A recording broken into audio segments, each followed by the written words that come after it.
नमस्कार, मैं हूं आपके साथ ज्योति श्रीवास्तव और आप देख रहे हैं सी न्यूज भारत। आज खबरें अब तक में हम बात करेंगे लखनऊ की मेयर सुषमा खरकवाल पर चले हाईकोर्ट के हंटर की, दिल्ली के सेवा तीर्थ में हुई पीएम नरेंद्र मोदी की सुपर कैबिनेट बैठक की, साथ ही आज बात करेंगे अखिलेश और राहुल के बीच तैयार हुए सीट शेयरिंग फॉर्मूले की, और आखिर में बात करेंगे मध्य प्रदेश के धार की, जहां 721 साल पुराना इतिहास पलट गया है। लेकिन इन सभी खबरों को विस्तार से जानने से पहले चलिए एक नजर डालते हैं इस वक्त की टॉप हेडलाइंस पर। समाजवादी पार्टी और कांग्रेस को राम नाम से परेशानी, बोले सीएम योगी। दिल्ली दंगों के आरोपी उमर खालिद को राहत, हाईकोर्ट से मिली 3 दिन की अंतरिम जमानत। सीबीआई करेगी ट्विशा शर्मा की मौत की जांच, एमपी सरकार ने की सिफारिश। यूपी में बिजली संकट पर अखिलेश मायावती ने घेरा, सीएम योगी ने दिए निर्देश। ट्विशा शर्मा के शव का होगा सेकंड पोस्टमार्टम, हाईकोर्ट सहमत, पति समर्थ सिंह भी करेगा सरेंडर। देवभूमि में सड़कों पर नमाज नहीं होने देंगे, कानून से ऊपर कोई नहीं, बोले सीएम धामी। धार बोधशाला में हुई अखंड पूजा, दोपहर 1 बजे हुई महाआरती, भारी सुरक्षा बल रहा तैनात। महाराष्ट्र के चंद्रपुर में बाघ का आतंक, 4 महिलाओं को एक साथ मारा। लगातार तीसरे दिन भी सोने चांदी में आई गिरावट, सोने में 300 रुपए और चांदी में 600 रुपए से अधिक की गिरावट। शेयर बाजार में जोरदार तेजी, सेंसेक्स 500 अंक से ज्यादा उछला, निफ्टी 23,800 के पार।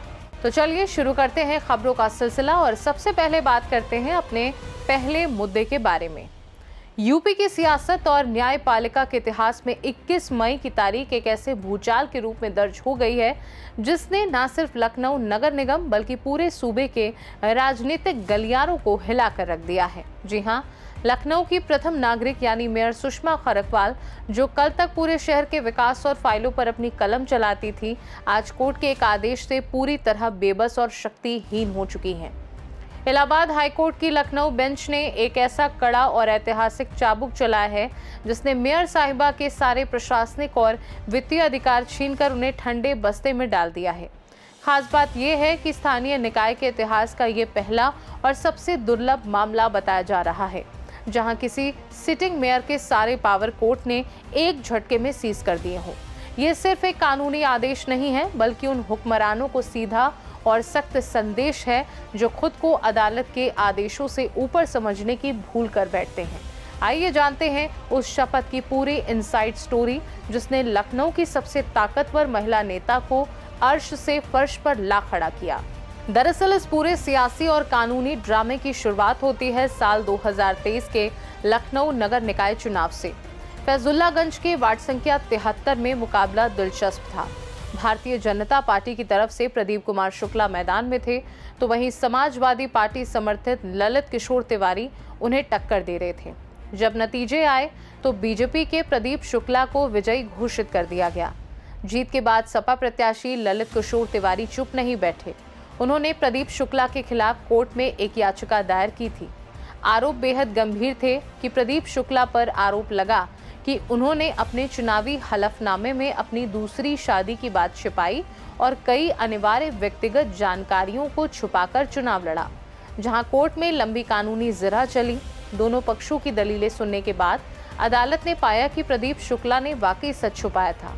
कोर्ट ने ललित किशोर तिवारी के पक्ष को सही माना और दिसंबर 2025 में प्रदीप शुक्ला के निर्वाचन को पूरी तरह रद्द कर दिया।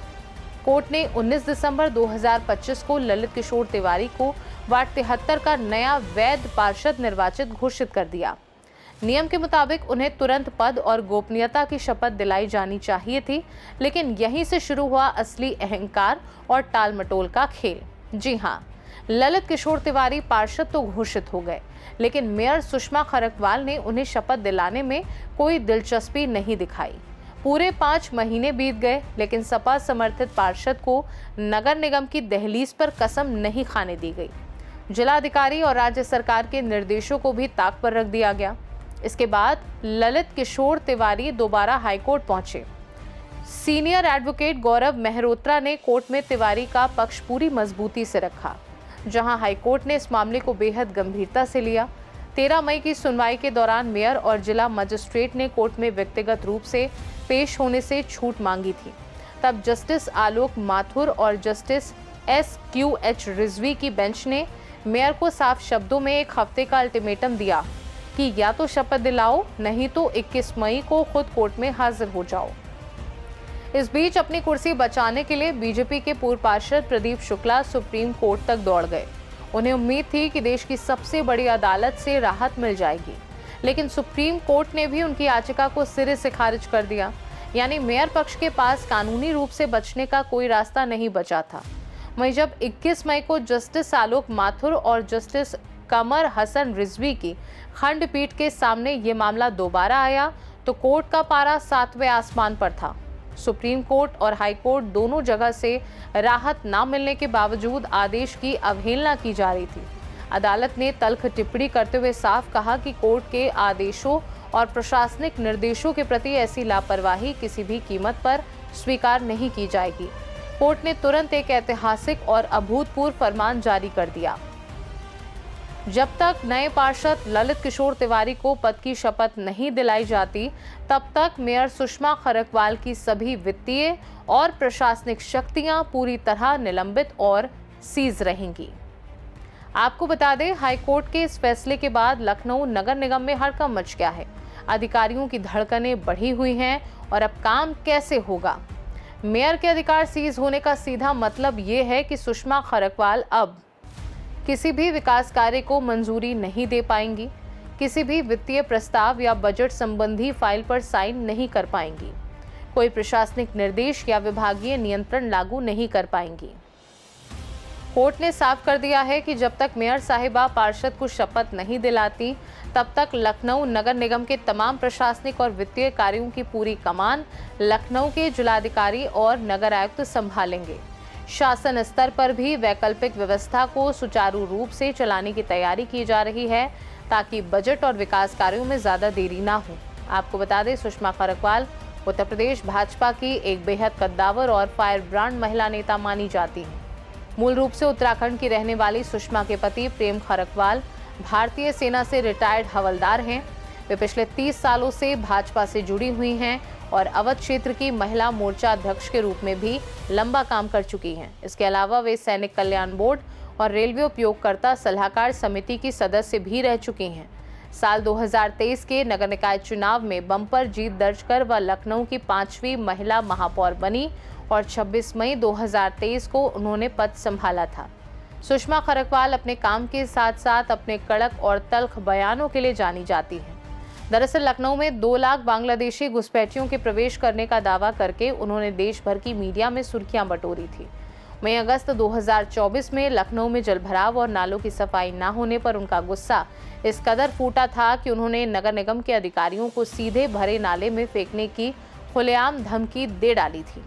वहीं दूसरी तरफ इस फैसले के बाद लखनऊ की राजनीति का पारा अचानक 45 डिग्री के पार चला गया है। विपक्षी दलों, खासकर समाजवादी पार्टी ने इसे कानून के राज की बड़ी जीत बताया है। विपक्षी नेताओं का कहना है कि ये फैसला सत्ता के अहंकार पर करारा तमाचा है और इससे साबित होता है कि लोकतंत्र में संविधान और अदालत से ऊपर कोई नहीं है, चाहे वह सत्ताधारी दल का कितना ही बड़ा नेता क्यों ना हो। वहीं आम जनता और प्रशासनिक जानकारों के बीच इस बात की चर्चा है कि इस कानूनी लड़ाई के चक्कर में कहीं शहर के विकास कार्य और बजट से जुड़े फैसले और धीमे ना पड़ जाएं। वहीं हाईकोर्ट का ये तगड़ा हंटर चलने के बाद मेयर सुषमा खरकवाल का भी पहला बयान सामने आ गया है। उन्होंने अपनी सफाई में कहा कि वे 19 मई से ही बीमार होने के कारण अस्पताल में भर्ती हैं और इसी वजह से ये देरी हुई। हालांकि अब बैकफुट पर आ चुकी मेयर ने सरेंडर वाले अंदाज में साफ तौर पर कहा है कि कोर्ट का आदेश सिर आंखों पर है और अदालत के आदेश का पालन हर हाल में किया जाएगा। ऐसे में अब मेयर साहिबा के सामने अपनी खोई हुई बादशाहत और पावर वापस पाने का सिर्फ एक ही रास्ता बचा है कि अस्पताल से डिस्चार्ज होते ही सबसे पहले सपा के ललित किशोर तिवारी को बुलाएं, उन्हें माला पहनाएं और पार्षद पद की शपथ दिलाएं। मामले की अगली सुनवाई 29 मई को होनी है। ऐसे में अब देखना दिलचस्प होगा कि क्या 29 मई से पहले लखनऊ को उसका नया पार्षद मिल जाता है और मेयर की शक्तियां बहाल होती हैं या फिर लखनऊ नगर निगम में एक्सपोर्ट का ये लॉकडाउन और लंबा खींचेगा। खैर, बढ़ते हैं अपनी अगली खबर की ओर। एक तरफ जहां पूरी दुनिया और खासकर पश्चिम एशिया युद्ध और तनाव की आग में झुलस रहा है, वहीं दूसरी तरफ दिल्ली के सेवा तीर्थ में देश के भविष्य को सुरक्षित और शक्तिशाली बनाने के लिए एक ऐतिहासिक महामंथन हुआ। जी हां, प्रधानमंत्री नरेंद्र मोदी ने गुरुवार की शाम अपने पूरे मंत्री परिषद के साथ एक ऐसी मैराथन बैठक की जिसने सरकार की काम करने की दिशा और दशा दोनों बदल दी हैं। शाम 5 बजे शुरू हुई ये सुपर कैबिनेट बैठक पूरे 4.5 घंटे तक नॉन स्टॉप चली। मौका भी खास था और इरादा भी नेक। मोदी सरकार के तीसरे कार्यकाल के 2 साल पूरे होने वाले हैं और 26 मई को मोदी राज के कुल 12 साल पूरे हो रहे हैं। इसी मौके पर पीएम मोदी ने सरकार का एक तरह का मिड टर्म रिव्यू किया और अपने मंत्रियों को ऐसा कड़क मंत्र दिया है कि आने वाले दिनों में देश के भीतर बड़े और क्रांतिकारी बदलाव देखने को मिलने वाले हैं।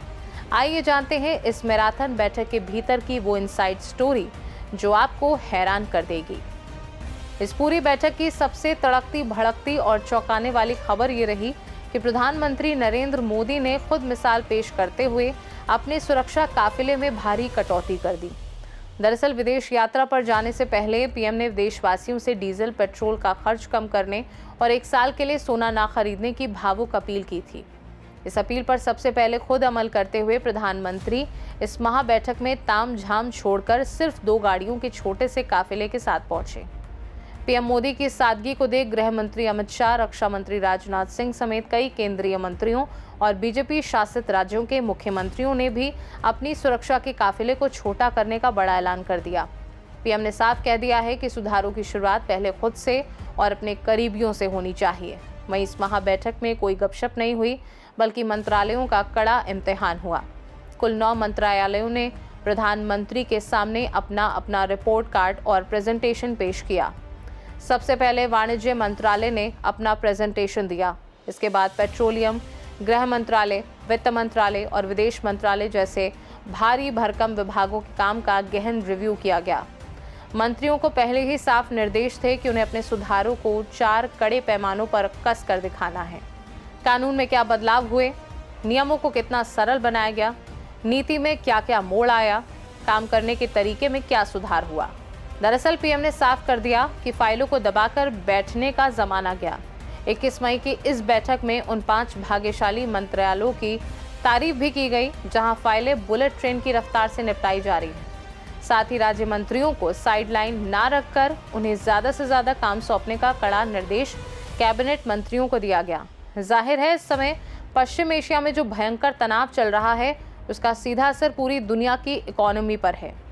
बैठक में इस मुद्दे पर भी जमकर माथापच्ची हुई।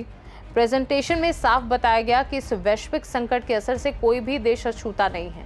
हालांकि भारत मजबूती से खड़ा है, लेकिन फूंक फूंक कर कदम बढ़ाने की जरूरत है। पीएम मोदी ने मंत्रियों को साफ कह दिया है कि ऐसे कदम उठाए जाएं जिससे वैश्विक संकट का बोझ भारत के आम नागरिक पर ना पड़े। इसके लिए सरकार के सबसे ताकतवर और वरिष्ठ मंत्री राजनाथ सिंह की अगुवाई में एक अनौपचारिक मंत्रियों का समूह इस संकट पर 24 घंटे पैनी नजर रख रहा है। हालांकि इस बैठक में राजनाथ सिंह साउथ कोरिया दौरे और स्वास्थ्य मंत्री जेपी नड्डा जिनेवा में होने के कारण शामिल नहीं हो सके, लेकिन उनकी टीमें पूरी तरह मुस्तैद दिखी। वहीं हाल ही में 5 देशों के बेहद सफल और ऐतिहासिक दौरे से लौटे प्रधानमंत्री मोदी की उपलब्धियों का ब्यौरा विदेश मंत्री एस जयशंकर ने पूरी कैबिनेट के सामने रखा। उन्होंने बताया कि इस दौरे से भारत ने दुनिया के मंच पर क्या हासिल किया है और आगे आर्थिक मोर्चे पर भारत को क्या बड़े फायदे होने वाले हैं।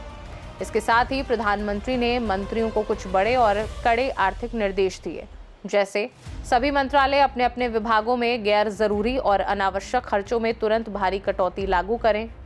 देश के खजाने पर बोझ कम हो, इसके लिए हर स्तर पर कड़े कदम उठाए जाएं। पारंपरिक ईंधन पर निर्भरता कम करने के लिए गैर पारंपरिक ऊर्जा स्रोतों पर ज्यादा ध्यान देने को कहा गया। कुल मिलाकर कहानी का सीधा और साफ सार ये है कि मोदी सरकार अब फुल एक्शन मोड में आ चुकी है।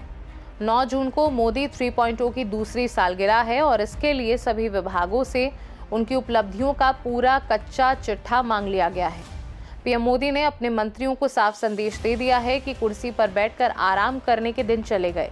जटिल और पुराने नियमों को कूड़ेदान में फेंका जाएगा, सरकारी दफ्तरों में फाइलों की पेंडेंसी खत्म होगी और रिफॉर्म एक्सप्रेस अब सुपर फास्ट स्पीड से दौड़ेगी।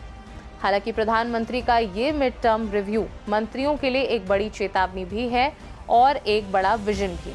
अब देखना ये होगा कि पीएम मोदी से ये कड़ा एक्शन मंत्र लेने के बाद कौन सा मंत्रालय सबसे पहले देश की जनता को असली तोहफा देता है और कौन सा मंत्री रिफॉर्म की इस परीक्षा में डिस्टिंक्शन से पास होता है।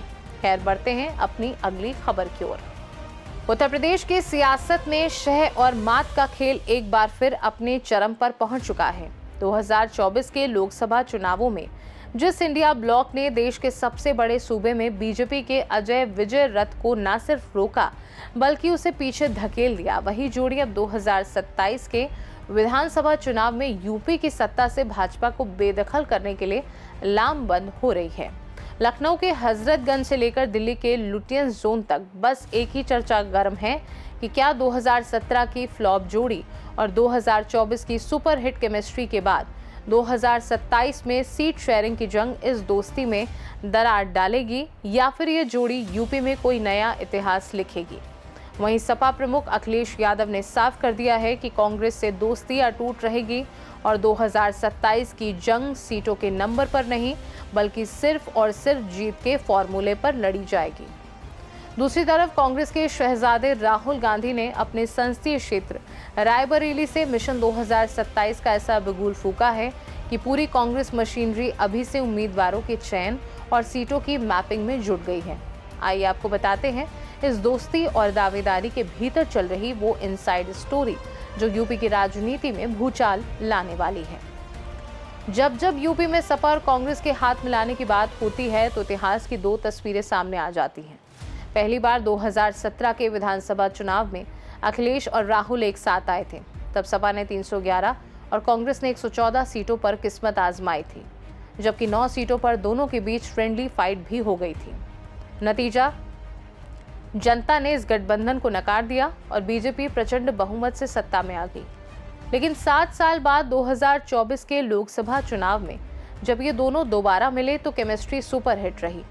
यूपी की 80 लोकसभा सीटों में से कांग्रेस ने 17 और सपा ने 62 सीटों पर चुनाव लड़ा। एक सीट टीएमसी को दी गई। नतीजा ऐतिहासिक रहा। सपा ने 37 सीटें जीती और कांग्रेस ने 6 सीटें अपने नाम की। इस चुनाव ने साबित कर दिया कि सपा का पक्का काडर कांग्रेस को और कांग्रेस का पारंपरिक वोटर सपा के पाले में पूरी तरह ट्रांसफर हो चुका है।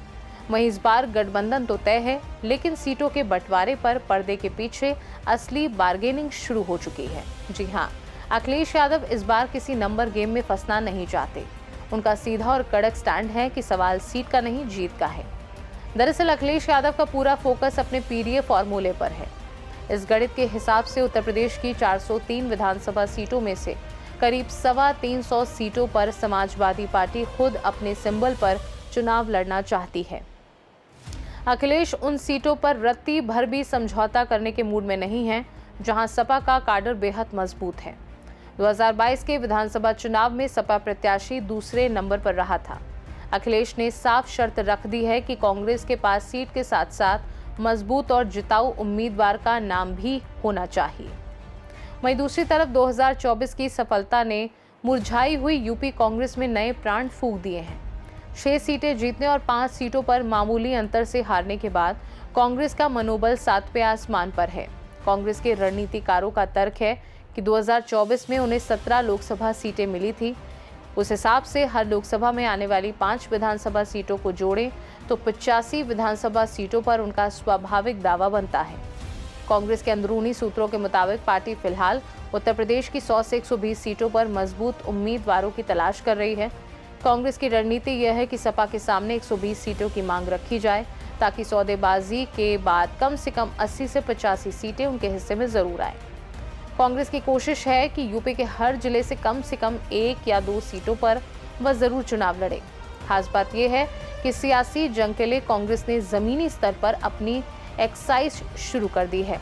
अलग अलग जोन की कमान संभाल रहे कांग्रेस के राष्ट्रीय सचिवों को एक गुप्त और बड़ा टारगेट दिया है। पहली लिस्ट सभी 403 विधानसभा सीटों के लिए संभावित चेहरों की एक सामान्य सूची तैयार करना। दूसरी लिस्ट 100 से 120 ऐसी सीटों की पहचान करना जहां कांग्रेस का सामाजिक समीकरण मजबूत हो।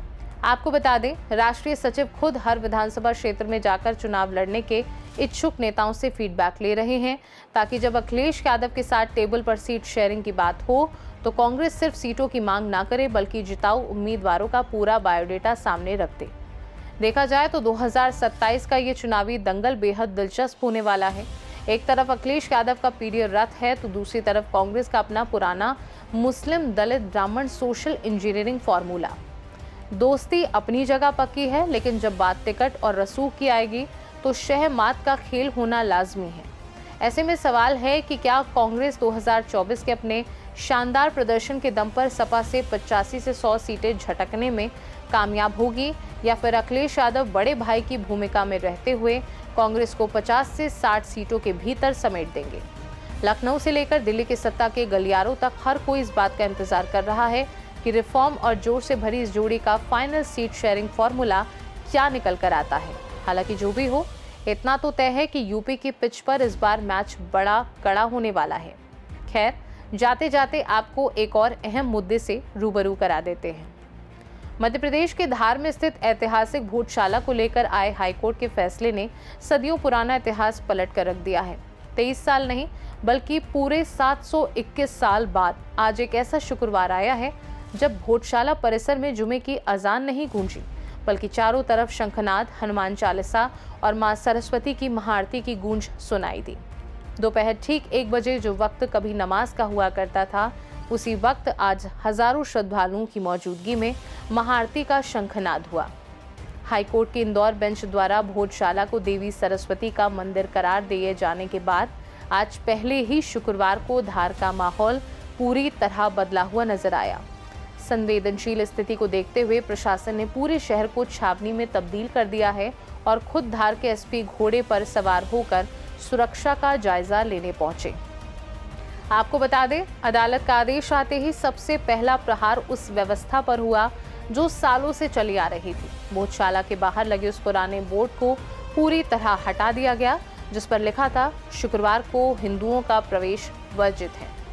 भोजशाला मुक्ति यज्ञ के संयोजक गोपाल शर्मा ने बताया कि कोर्ट के आदेश के बाद गर्भगृह के आसपास खूबसूरत रंगोली सजाई गई और पूरे परिसर को फूलों से चमकाया गया। शुक्रवार सुबह से ही बच्चे, बूढ़े और नौजवानों का हुजूम कूच करते हुए भोजशाला पहुंचने लगा। श्रद्धालु अपने साथ मां सरस्वती की प्रतीकात्मक प्रतिमा लेकर गर्भगृह पहुंचे और अखंड पूजा अर्चना शुरू की। इस दौरान 95 साल के बुजुर्ग विमल गोधा भी छड़ी के सहारे पहुंचे, जिन्होंने याद दिलाया कि 2003 में जब नरेंद्र मोदी धार आए थे, तब उन्होंने लंदन से मां वाग्देवी की असली प्रतिमा वापस लाने का वादा किया था। उधर इस बड़े प्रशासनिक और न्यायिक बदलाव के विरोध में मुस्लिम समाज ने भी अपनी रणनीति बदली। मुस्लिम समाज के सदर अब्दुल समद ने साफ किया कि वे कानून और संविधान के दायरे में रहकर शांतिपूर्ण विरोध दर्ज करा रहे हैं। वहीं दूसरी तरफ आज के दिन धार के मुस्लिम व्यापारियों ने अपने बाजार और व्यापारिक प्रतिष्ठान पूरी तरह बंद रखे। समाज के लोगों ने हाथों पर काली पट्टी बांधी और किसी भी सार्वजनिक स्थान या विवादित परिसर के बजाय अपने अपने घरों के आंगन में ही जुमे की नमाज अदा की। सदर ने कहा कि वे किसी की आस्था को ठेस नहीं पहुंचाना चाहते और शहर में अमन चैन बनाए रखने के लिए पूरी तरह मुस्तैद हैं। जाहिर है, भोजशाला का ये दंगल अब धार की गलियों से निकलकर देश की सबसे बड़ी अदालत यानी सुप्रीम कोर्ट की दहलीज पर पहुंच चुका है। हाईकोर्ट द्वारा एएसआई के साल 2003 वाले आदेश, जिसमें मंगलवार को पूजा और शुक्रवार को नमाज की व्यवस्था थी, को निरस्त करने के खिलाफ मस्जिद के काजी Moinuddin, all India Muslim personal law board और इंतजामिया कमेटी ने सुप्रीम कोर्ट में याचिका दायर कर दी है। मुस्लिम पक्ष का तर्क है कि ये फैसला प्लेसेस ऑफ वर्शिप एक्ट 1991 का उल्लंघन है। हालांकि हिंदू पक्ष भी कम चालाक नहीं निकला। उन्होंने पहले ही सुप्रीम कोर्ट में केवियट याचिका डाल दी है ताकि उनका पक्ष सुने बिना कोर्ट कोई एक तरफा स्टे ना दे। धार में आज इतिहास तो बदल गया है और शांतिपूर्वक पूजा भी संपन्न हो गई है, लेकिन अब देखना ये होगा कि सुप्रीम कोर्ट के इस सुप्रीम दंगल में ऊंट किस करवट बैठता है। देखा जाए तो चाहे लखनऊ में अदालत का ऐतिहासिक हंटर हो, दिल्ली में पीएम मोदी का 5 घंटे का महामंथन यूपी में 2027 के दंगल की तैयारी हो या फिर धार भोजशाला में सदियों बाद बदली व्यवस्था, एक बात तो साफ है कि देश की राजनीति और न्यायपालिका इस वक्त फुल एक्शन मोड में है और इन बदलावों का जनता पर क्या असर होगा, इस पर हमारी नजर लगातार बनी रहेगी। फिलहाल खबरें अब तक के आज के इस खास शो में बस इतना ही। देश दुनिया और अपने प्रदेश की तमाम खबरों को सबसे पहले देखने के लिए बने रहिए हमारे साथ। नमस्कार।